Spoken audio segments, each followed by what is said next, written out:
I really think that acknowledging the importance of plants in our lives from a very basic level is very important for our basic appreciation for our own lives and our own place on this planet.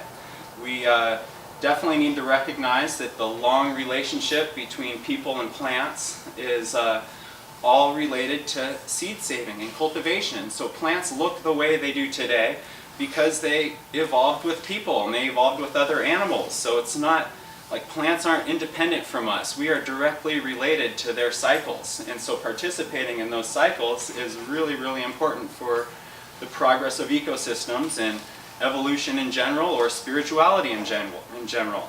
And I think speaking of spirituality, there's a couple important kind of points. There's a lot of stuff in the Bible related to seeds and growing seeds. And a classic story is obviously the Adam and Eve story, where just the temptation, that fun temptation of the apple or whatever it was, once Adam took a bite out of that, he was cast from the Garden of Eden and then sent on his own to cultivate his own plants. No longer, after he tried the fruit of that apple, was he able to just live on exactly what was given to him by blessing of God. He had to then participate in that system and take some ownership of it, and it wasn't easy. But they also say that the first plant that was ever cultivated was the fig, and that is kind of symbolized by the fig leaf that Adam and Eve wore. And so figs also grow from seeds. They can be propagated in a variety of ways, but consider the old importance of growing from seed. And so, like I say, plants need people, and people need plants too.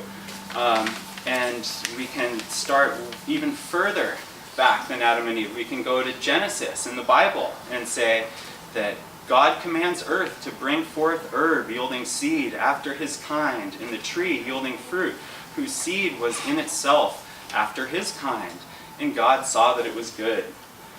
And so what that means is all the plants and all the people, all the living things are built with the capacity to reproduce and produce offspring that is true to its kind, that is going to look like what its parents looked like. And so all the capacity for regeneration is already built into plants.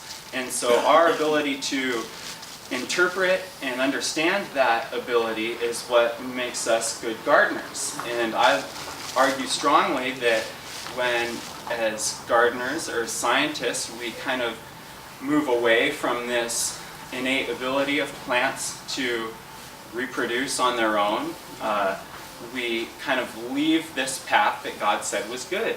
And so I am a critic of genetic engineered foods, and we can get into that. I'd like to get into it at the end here. But when a plant loses its ability to reproduce, to make an offspring like itself, it leaves this time-honored natural system that is evident in nature and evident and explained in the Bible and other philosophies as well.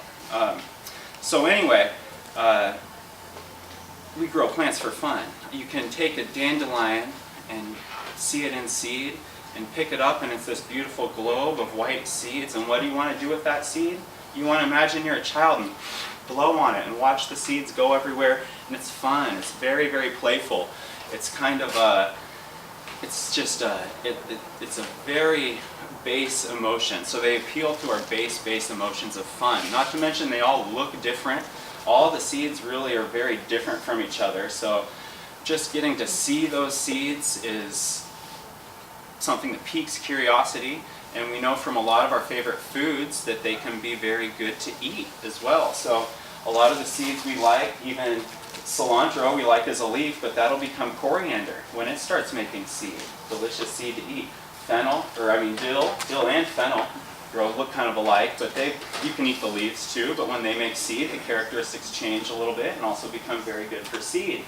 A really important one for us around here, hazelnuts, has become a big industry, especially in Oregon, but all the nut trees are a great form of seeds that we all really, really appreciate just as a food source.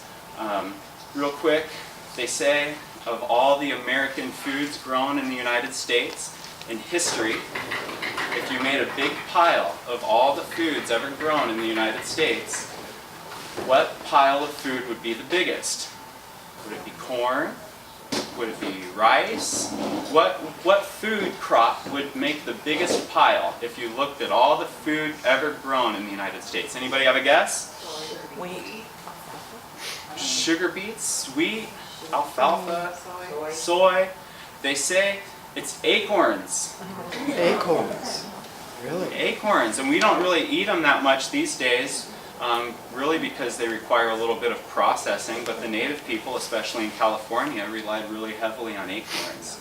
And so basically they'd bury them in the mud and they would release a lot of those tannins over the course of the winter, and then they'd have a stored food crop that they could harvest from and make all kinds of foodstuffs out of, really nutritionally rich.